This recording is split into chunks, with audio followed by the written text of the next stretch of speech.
The Dominion had watched humanity for 300 years. They watched from the dark spaces between stars, hiding in the shadows of dead moons and empty asteroid fields. They saw a young species, barely able to travel between stars, living on 17 small colony worlds. They had conquered 47 species across 2,000 years. They knew how to break civilizations. They knew how to turn free people into slaves. And they saw humanity as nothing more than another resource to collect. Admiral was sleeping when the alarm woke her. The sound cut through the darkness of her quarters like a knife. She was on her feet before her eyes fully opened, years of training moving her body before her mind caught up. The clock on her wall showed 3:47 hours, ship time. Nothing good ever happened at 3:47 hours. She reached the bridge of the Indomitable in less than 2 minutes. Her crew was already at their stations, faces pale in the blue light of their screens. Lieutenant turned to face her, and she saw something in his eyes that she had never seen before. Fear, real fear. "Admiral," he said, his voice barely steady, "we received a distress signal from Horizon's Edge, 17 minutes ago." Horizon's Edge, a mining colony on the edge of human space. 40,000 people lived there, families, children, workers who spent their days pulling precious metals from the ground of an alien world, had visited once 3 years ago. She remembered the children playing in the dome parks, laughing under an artificial sky. "Show me," she said. The main screen flickered to life. At first, did not understand what she was seeing. The image was confused, broken by static and interference. Then her brain made sense of the shapes and her stomach turned to ice. Ships, massive ships, bigger than anything humanity had ever built. They hung in orbit above Horizon's Edge like dark clouds before a storm, and from their bellies fire rained down. Plasma fire, bright blue and white, falling on the colony below, falling on the domes, falling on the homes and schools and hospitals where 40,000 humans lived. "How long?" asked. Her voice sounded strange to her own ears, flat, dead. "The bombardment started 43 minutes ago," answered. "Admiral, our sensors show 18,000 casualties already." 18,000. In less than an hour. Gripped the railing in front of her so hard that her knuckles turned white. 18,000 men, women, and children burned to ash while she slept. "Get me a channel to those ships," she ordered. "Now." Worked at his console. Seconds passed. Then a new voice filled the bridge, speaking in a language that no human had ever heard before. The translation software worked quickly, turning alien sounds into cold, mechanical words. "Attention, lesser species. You are now property of the Dominion. Your worlds belong to us. Your people belong to us.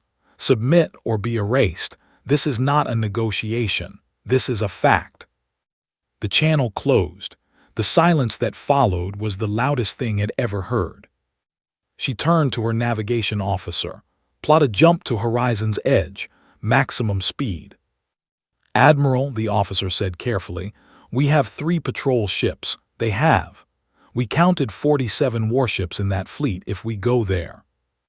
"I know," said, "plot the jump." The jump took 6 hours. 6 hours of sitting in silence, watching the stars blur past, knowing what waited at the end.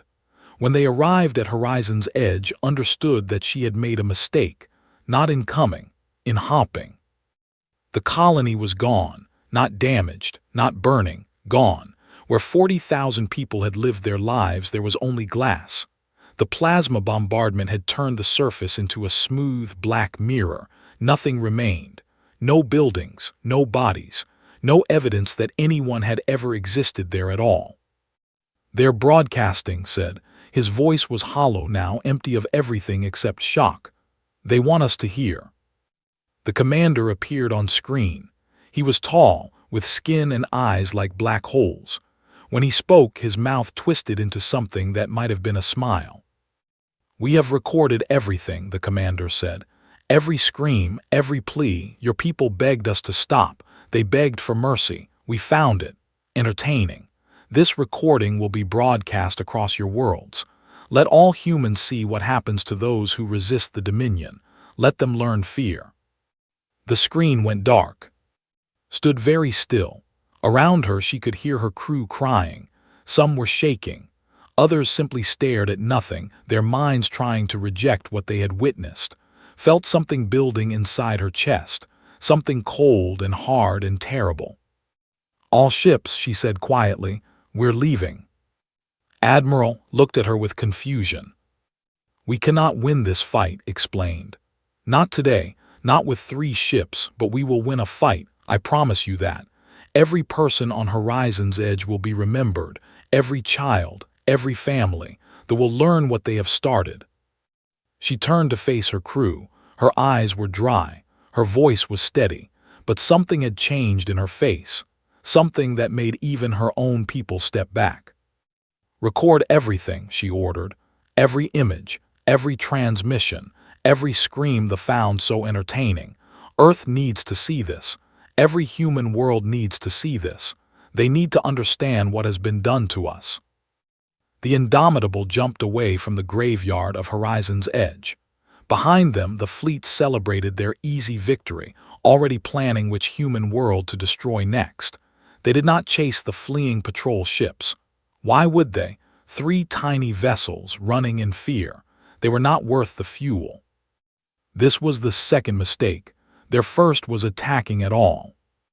On Earth, 3 days later, the United Council gathered in emergency session. Representative sat in her chair and watched the recording that had sent. She watched the plasma fire fall. She heard the screams. She saw the black glass where a city had once stood. Around her, the most powerful people in human civilization wept openly. Some left the room to vomit.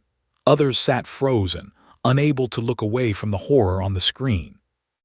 When the recording ended, silence filled the chamber. The kind of silence that exists before a storm. The kind of silence that exists before the world changes forever. Stood slowly.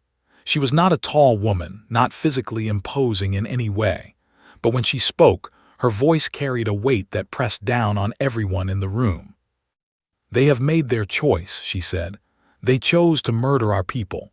They chose to broadcast the screams of our children as entertainment. They chose to call us property, lesser, things to be owned." She paused. Her eyes moved across the faces of her fellow representatives. "We did not want this war. We did not seek it. We were content to live on our 17 worlds, to raise our families, to build our future. But they have shown us that peace is not an option, that survival is not guaranteed, that we must fight or we must die." She raised her hand. "I call for total mobilization. Every shipyard, every factory, every mine, every person who can hold a tool or fire a weapon, everything we have, everything we are, until they understand what they have awakened." The vote was unanimous. Not a single voice spoke against it. Within 6 hours, the message reached every human world. The factories began to roar. The shipyards began to burn with the light of welding torches. And across 17 worlds, humanity began to wake.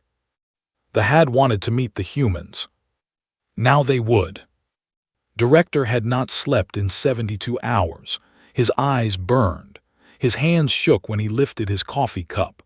But he could not stop. None of them could stop. Every time he closed his eyes, he saw the black glass of Horizon's Edge. Every time the room grew quiet, he heard the screams from the recording. The captured fighter sat in the middle of the research bay like a dead insect. His team had torn it apart piece by piece, pulling out its secrets one component at a time. The alien metal felt wrong under his fingers, too smooth, too cold, but was starting to understand it. "Their shield generators work on a different principle than ours," he told his team, pointing at the holographic display above the workbench. "They bend energy around the ship instead of absorbing it. Elegant, very elegant." One of his assistants, a young woman named, looked up from her own work. "Can we copy it?" Smiled. It was not a happy smile. "Copy it? No, improve it. Give me 6 months." He turned back to the alien technology, his mind racing with possibilities. They had built these systems centuries ago. Their designs were refined, perfected, unchanging. They had stopped innovating because they believed they had reached the peak of what was possible. Humanity had been building starships for only 100 years. They had never stopped improving. Every year brought new discoveries, new ideas, new ways to push the boundaries of what was possible. They saw this as a weakness, a sign that humans were still primitive and developing. They were wrong. Across human space, the mobilization grew faster than anyone had predicted. On the industrial world of Vulcan's Forge, cargo captain stood in line at the military conversion center. Her ship, the Steady Hand, was old but reliable. She had spent 15 years hauling ore between colony worlds, saving money, building a life. Now she was giving it all away. "Name," the officer at the desk asked without looking up. "Captain of the Steady Hand. Your ship will be retrofitted with military-grade weapons and armor. Conversion time is approximately 3 weeks. You will be assigned to the defense fleet for your home system. Do you accept these terms?" Thought about her ship. She thought about the comfortable captain's chair, worn smooth by years of use. She thought about the little garden she had grown in the cargo bay, fresh vegetables to break the boredom of long hauls. Then she thought about the children of Horizon's Edge. "I accept." She was one of 12,000 civilian captains who volunteered that week. 12,000 ships, large and small, fast and slow, all turning toward war. The military could not believe the numbers. They had prepared for hundreds of volunteers. They got thousands, then tens of thousands. On Mars, the ancient shipyards came alive. These were the yards that had built humanity's first interstellar vessels, back when reaching the stars was just a dream. Now they built something different. Ships designed for one purpose only: destruction. The workers lived in the yards. They ate there, slept there in shifts, worked until their bodies gave out, and then worked some more. Every screen in every break room played the recording from Horizon's Edge on a loop. Nobody complained. Nobody asked for days off. Nobody slowed down. A ship that should have taken 18 months to complete rolled out in 4, then 3, then 2. General commanded the ground forces of the United Earth Defense Force. He had spent 30 years preparing for a war that he hoped would never come. Now it was here, and he found himself overwhelmed not by fear, but by pride. The volunteer lists grew longer every hour. Every retired soldier came back. Every veteran who had served their time and returned to civilian life picked up their weapons again. Young people who had never held a gun stood in line for training. Parents who had never imagined fighting signed up to protect the children who remained. "General," his assistant said, bringing him the latest reports, "the training camps are over capacity, again." Looked at the numbers. Camps designed for 10,000 now held 50,000, then 100,000. They were training soldiers in parking lots, in empty fields, in the streets of cities that had volunteered their public spaces. "We're not building an army," said quietly, looking out his window at the endless lines of volunteers. "We're building a tide." They did not understand what was happening. They sent 3 more fleets to claim additional human worlds, expecting the same easy victory they had found at Horizon's Edge. They expected terror. They expected surrender. They expected a broken species begging for mercy. They found something else entirely. At noon, the fleet arrived to find orbital defense platforms that had not existed 2 months before. The platforms opened fire before the commander could even issue his demands. 3 ships died in the first minute. At Prime, the invasion force landed expecting minimal resistance. They found Captain Minu and his defense fleet waiting for them. Minu's ships were old, outdated, held together by hope and welding wire. They should have been easy targets. The battle lasted 6 hours. Minu lost half his fleet in the first 2 hours. His flagship, the Relentless, was burning from a dozen wounds. The jump drive was destroyed. The weapons were failing. Half his crew was dead. The commander offered him surrender. Minyu responded by turning his crippled ship directly toward the carrier. His final transmission was picked up by every human ship in the system. "You wanted to meet us. Here we are." The Relentless hit the carrier at full speed. The explosion was visible from the planet below. Minyu's sacrifice saved Prime. It also gave humanity something more valuable than any victory, a battle cry. On Earth, Representative watched the battle recordings with tears in her eyes, but they were not tears of sadness. They were tears of fierce, burning pride. "They think we are weak," she said to the council. "They think we are prey. They thought they could burn our children and break our spirit. Look at what we have become. Look at what they have awakened." She gestured at the screens showing the mobilization across human space, factories running day and night, ships being built at impossible speeds, millions of volunteers standing ready to fight. "They wanted to see humanity," said. "Now they will see us, all of us, everything we are, everything we can become." They lost 2 fleets before they realized something had gone terribly wrong. Their intelligence reports made no sense. Human ship production had increased by 800%. Their weapons were evolving between battles, countering tactics faster than should have been possible. Species they had conquered easily had never shown this kind of response. High Commander of the War Council demanded answers. His intelligence officers had none to give. "They were nothing," said, his face twisted with confusion. "A minor species, primitives barely able to reach the stars. How is this possible?" One of his officers spoke carefully. "Perhaps, High Commander, we made an error in our assessment." Turned on him with fury in his dark eyes. "What error?" "We attacked their civilians first. We made it personal. We showed them no mercy and then broadcast their suffering as entertainment." The officer hesitated. "We gave them something to fight for." Dismissed this with a wave of his hand. "All species value their young. All species mourn their dead. This changes nothing." But it did change something.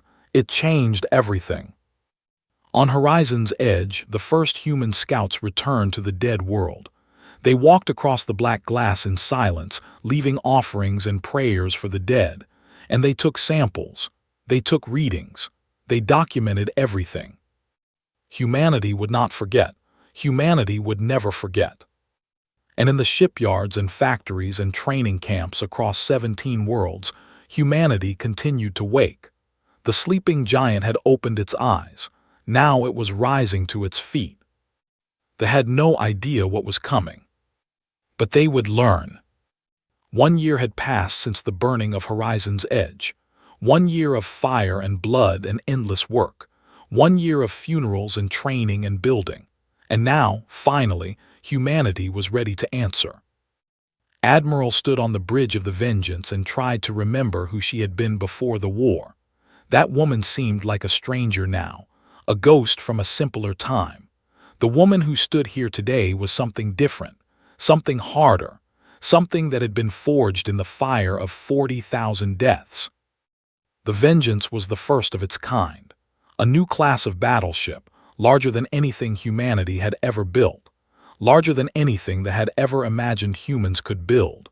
Director and his team had taken technology and twisted it, improved it, pushed it beyond anything the aliens had ever achieved. The shields could absorb 3 times the damage. The weapons could punch through armor like paper. The engines could outrun anything in the fleet. And the Vengeance was not alone. 400 warships waited behind her. Battleships, carriers, destroyers, cruisers, fast attack ships and heavy bombardment platforms, support vessels and troop transports. A fleet that should have taken a decade to construct, built in a single year by a species that refused to stop. "All ships are reporting ready, Admiral," Lieutenant said from his station. He looked older now, harder, like everyone who had survived this year. The young officer who had wept at the images of Horizon's edge was gone. In his place stood a soldier. Nodded slowly. She looked out at the stars, at the coordinates that would take them into space for the first time in human history. For a moment, she was silent. Then she spoke. "All ships, this is Admiral. 1 year ago they came to our worlds uninvited. They burned our colony at Horizon's edge. They murdered 40,000 of our people. They broadcast the screams of our children as entertainment." She paused, letting the words settle into every ship, every crew, every heart in the fleet. "Today we go to them. Not as victims, not as prey, we go as consequence. Every missile we fire is justice for the dead. Every ship we destroy is payment for the lives they took. Remember why we are here. Remember their screams. Remember our dead." The fleet jumped. They emerged in space near the border fortress of Prime. This station had never fallen in 800 years of warfare. Species after species had thrown themselves against its defenses and failed. They believed it to be invincible. The battle lasted 16 hours. When it was over, Prime was a burning ruin. 37 warships had been destroyed. Humanity had lost 8. The numbers should have been impossible. They had experience, technology, centuries of warfare behind them. But humanity had something else. They had rage. Ambassador watched the battle from a secure bunker on Earth, her eyes fixed on the tactical display. She had spent her entire career believing in diplomacy, in peaceful solutions, in finding common ground between different species. Horizon's edge had burned that faith to ash. And yet something in her still watched carefully. She noted what the human fleet was doing, what they were not doing. The fleet was destroying military targets, power stations, defense platforms, command centers, but the civilian areas of Prime remained untouched. Ships that had clear shots at residential sectors were holding their fire, waiting for military targets instead. "We're better than them," whispered to herself. "We have to be." She was not sure anyone was listening, but she kept watching anyway. In space, the High Commander looked at the reports with something that had never touched his heart before: fear. The border fortress had fallen. The unconquerable had been conquered, and the human fleet was not stopping. It was pushing deeper into territory, sweeping aside defenses that had held for centuries. "How many ships do they have?" demanded. "Our estimates were wrong," his intelligence officer admitted. "We believed they had a maximum capacity of 50 warships. They arrived at Prime with over 400. Our projections suggest they may have 1,000 more in reserve." His face went pale. "That is impossible. They are a minor species. They have only 17 worlds. They have converted every civilian vessel to military use.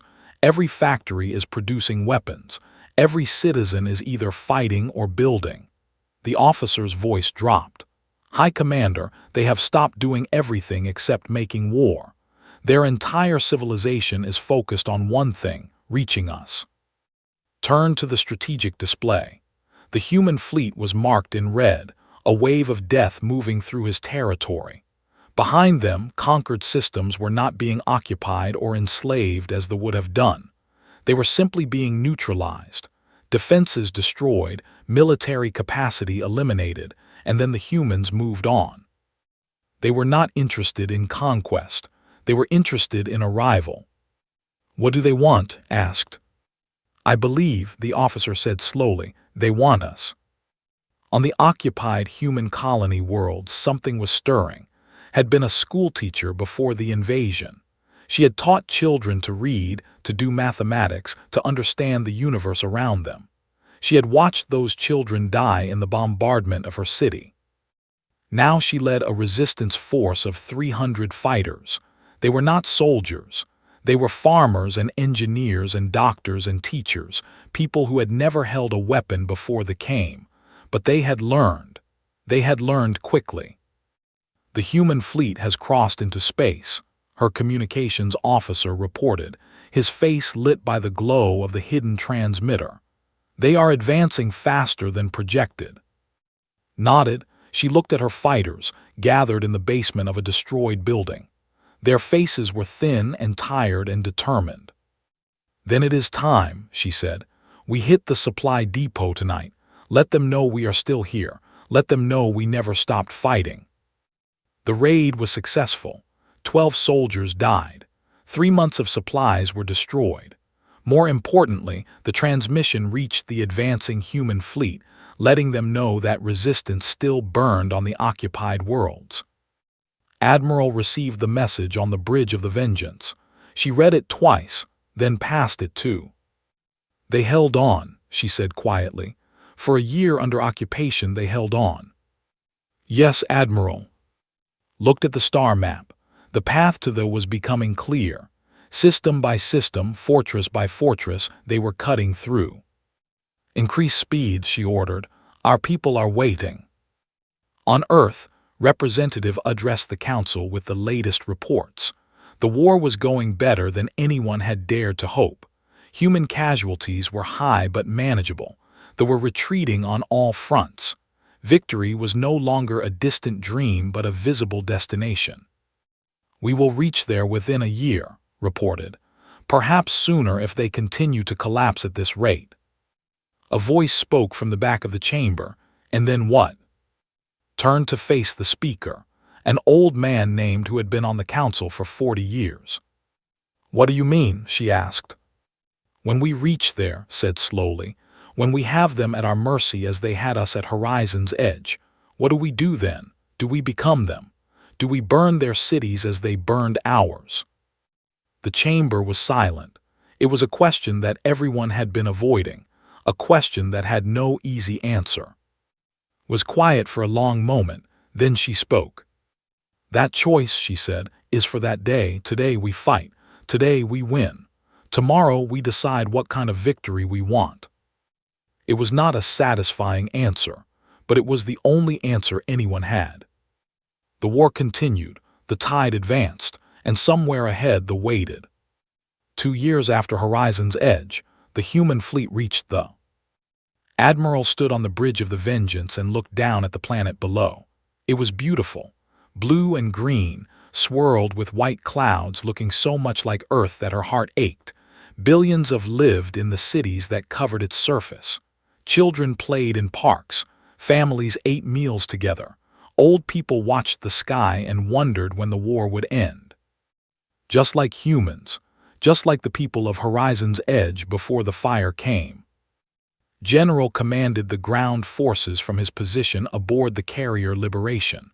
3 million soldiers waited in their drop pods, ready to descend upon the planet below. They had trained for this moment. They had fought across a dozen worlds to reach this moment. They were ready. The question was, ready for what? Admiral said quietly, "All ships are in position. The planetary defenses have been neutralized. We have complete control of orbital space." Nodded, her hand rested on the console in front of her, near the commands that would begin the bombardment. One order. That was all it would take. One word from her lips, and plasma fire would rain down on the cities below, just as it had rained down on Horizon's Edge. She could end this today. End thee as a civilization. Turn there into black glass and silence their species forever. Every person in her fleet would understand. Every human in the galaxy would approve. Justice, they would call it. Payment for the dead. But kept hearing's question in her mind. The old councilman's words had followed her across 2 years of war. When we have them at our mercy, what do we do then? Do we become them? Admiral interrupted her thoughts. The High Council is broadcasting. They wish to negotiate. Closed her eyes. She thought about the recording from Horizon's Edge. She thought about the screams. She thought about Captain Minu ramming his ship into the enemy carrier. She thought about and her resistance fighters holding on for a year under occupation. "Put them through," she said. High Commander appeared on the screen, had seen his face before in intelligence reports and intercepted communications. He had always looked confident, arrogant, certain of his superiority. Now he looked like a broken man. His skin had gone pale. His dark eyes were wide with terror. Behind him, the rest of the War Council stood in silence, their arrogance stripped away by 2 years of defeat. Humans, said, his voice shook. He was trying to control it, trying to maintain some dignity, but the fear was too strong. We wish to discuss terms. We surrender. Please stop. Stared at him, she did not speak. His composure cracked further. We made a mistake. We see that now. We underestimated your species. We were wrong to attack your colony. We are prepared to offer payment, reparations. Anything you want, just please, do not destroy our world. Still said nothing. The silence stretched on, filled with the weight of 40,000 ghosts. Mercy, said, the word came out as a whisper. We ask for mercy. Something changed in his face. Her eyes, which had been cold and hard, became colder still. Mercy, she repeated. The word hung in the air like poison. You ask for mercy. Yes, please, our children. Your children, cut him off. Her voice was quiet, but it carried the weight of a world. 2 years ago, 40,000 of my people asked for mercy. They asked you to stop the bombardment. They begged you to spare their children. Do you remember what you did? Flinched but did not answer. You broadcast their deaths as entertainment, continued. You turned their suffering into a show for your species to enjoy. When they begged you for mercy, you laughed. The bridge of the vengeance was completely silent. Every crew member watched the screen, watched their admiral face the being who had started this war. On Earth, Representative watched the transmission from the emergency command center. Her hands were clasped together so tightly that her knuckles had gone white. Beside her, Old watched in silence, his ancient eyes full of questions that had no answers. On the occupied colony worlds, and her fighters gathered around their hidden transmitter, watching the exchange. They had suffered for 2 years under rule. They had seen friends die. They had buried children in unmarked graves. They had every reason to want revenge. But even they held their breath, waiting to see what would happen next. Mercy was asked for, said slowly. Each word fell like a hammer blow. 40,000 voices asked for mercy, children's voices, parents' voices. Your answer was fire and laughter and death. She leaned forward, and her eyes locked onto us through the screen. You ask for mercy now, 2 years too late. We had already mobilized. She raised her hand. Every ship in the fleet saw the gesture. Every weapons officer held their finger over their firing controls. Every soldier in every drop pod waited for the order that would unleash them upon the planet below. General watched from the liberation. He thought about the years of training, the battles fought, the friends lost. He thought about the enemy civilians below, knowing they were about to die. Part of him wanted it. Part of him wanted to burn them all as they had burned humanity's children.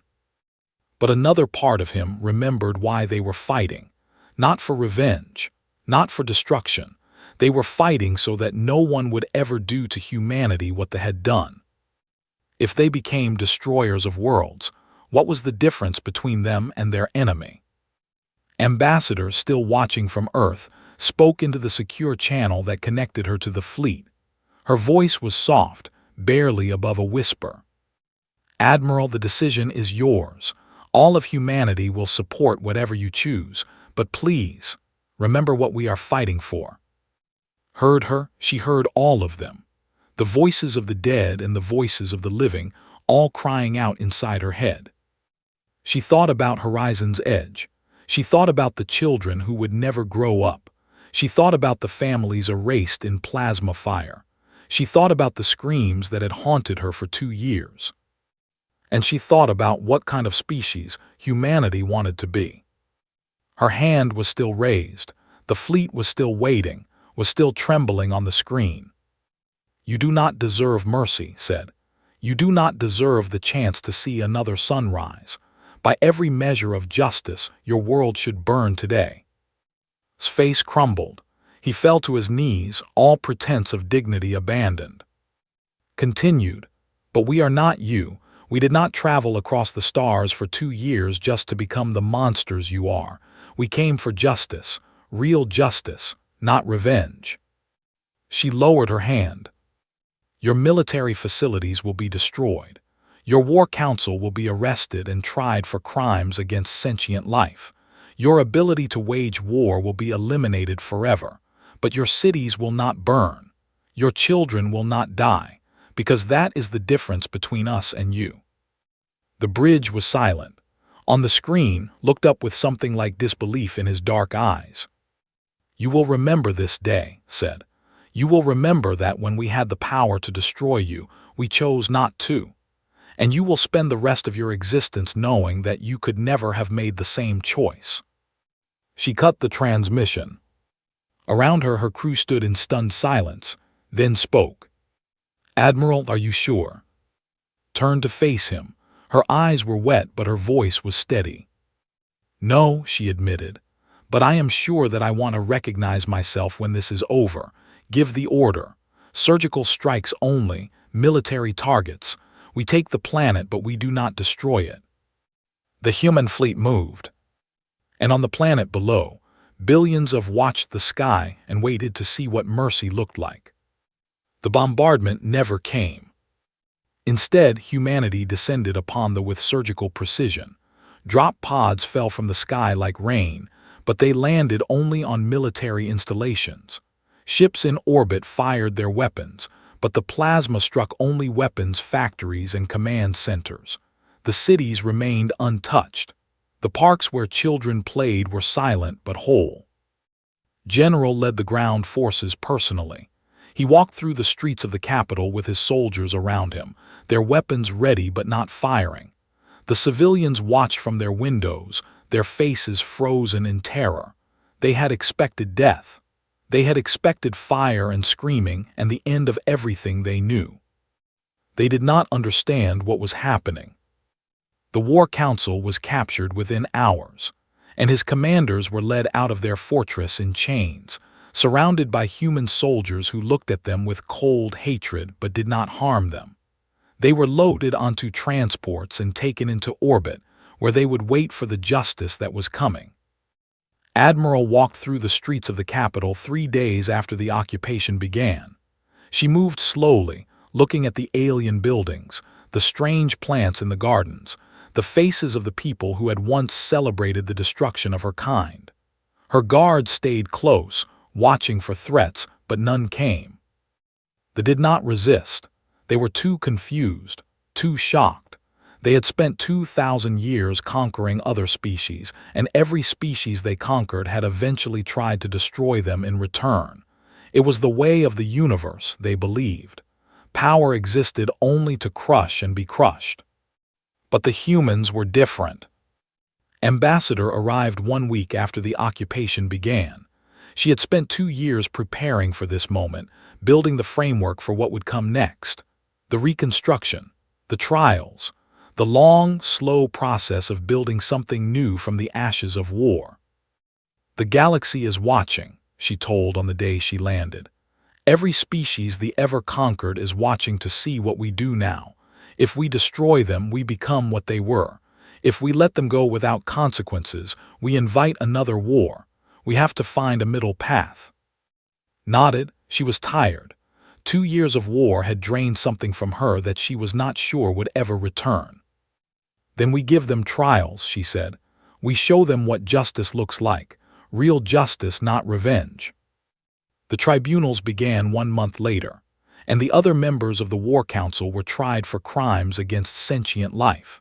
The evidence was overwhelming. Not just Horizon's Edge, but hundreds of other atrocities across 2,000 years of conquest. Species that had been enslaved, cultures that had been erased, worlds that had been burned. The trials were broadcast across the galaxy.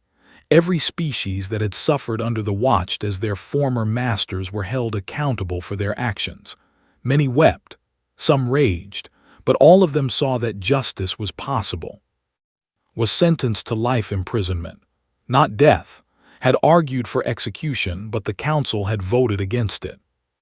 "Killing him makes him a martyr," explained. "Let him live. Let him spend the rest of his existence in a cell, knowing that he is remembered only for his failures. That is a worse punishment than death." The reconstruction took years. Director and his team worked with scientists to rebuild what the war had destroyed. It was strange work, enemies becoming partners, hatred slowly transforming into something else. Not friendship, not yet, but something that might one day grow into it. They learned to work without conquest.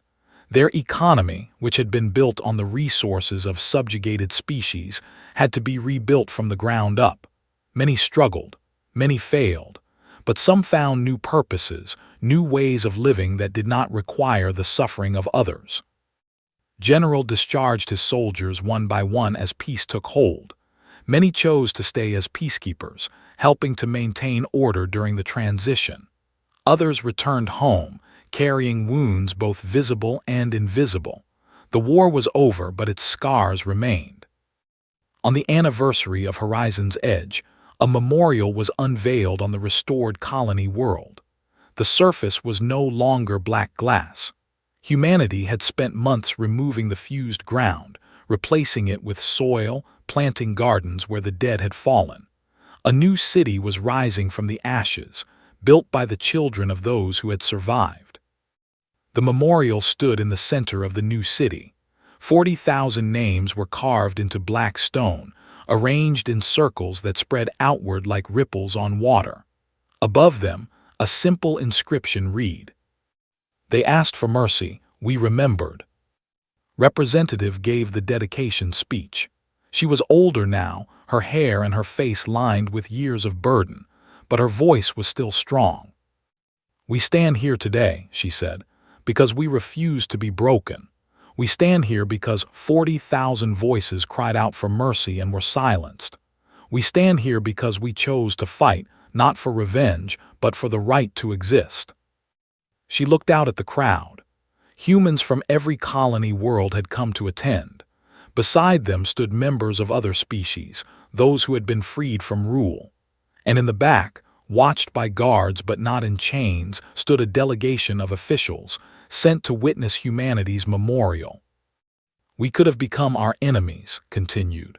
"We had the power to destroy them utterly. We had the right by any measure of justice. But we chose a different path. We chose to remember our dead by becoming something they would have been proud of." She paused, her eyes finding in the crowd. Admiral stood above there with the power to end their civilization. She chose mercy, not because they deserved it.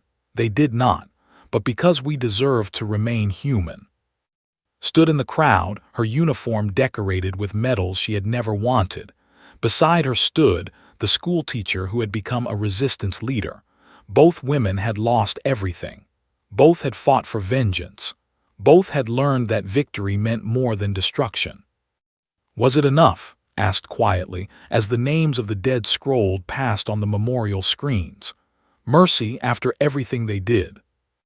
Was silent for a long moment. She thought about the screams. She thought about the fire. She thought about the moment she had lowered her hand and chosen not to destroy. "It was not mercy for them," she said finally. "It was mercy for us, so we could still recognize ourselves when it was over." Nodded slowly. She did not smile. She might never smile again, but something in her eyes softened just a little. Across the galaxy, the species who had lived in terror of the Dominion learned a new word: humanity. Some feared it. This was the species that had dismantled a 2,000-year empire in 3 years. A species that had turned its entire civilization into a weapon and crossed the stars for vengeance. But others saw something different. They saw a species that had stopped when victory was certain. A species that had chosen justice over revenge. A species that had proven that power did not have to mean cruelty. All of them remembered the lesson. Humanity did not want war. They did not seek conquest. They simply wished to live in peace among the stars, raising their children and building their future. But if you touched their people, if you harmed their children, if you burned their worlds and broadcast their suffering as entertainment, they would mobilize. And by the time you asked for mercy, it would be far too late. On the memorial at Horizon's Edge, below the names of the dead, a final line was added. It was suggested by Admiral herself, a message to the future, a promise to those who would come after. Humanity is not cruel by nature, but we remember, and we never stop. The sun set over the new city, painting the sky in colors of gold and rose. In the gardens, children played among the flowers that grew where glass had once been. Their laughter echoed across the memorial, the sound of life continuing, of hope refusing to die. Somewhere among the stars, the survivors watched and learned. They would never forget what humanity was capable of. They would never forget what humanity had chosen not to do. And they would never, ever make the same mistake again. The war was over, peace had begun, and humanity turned its face toward the stars, ready for whatever came next. Not as conquerors, not as destroyers. Just as themselves, forever and always. Human,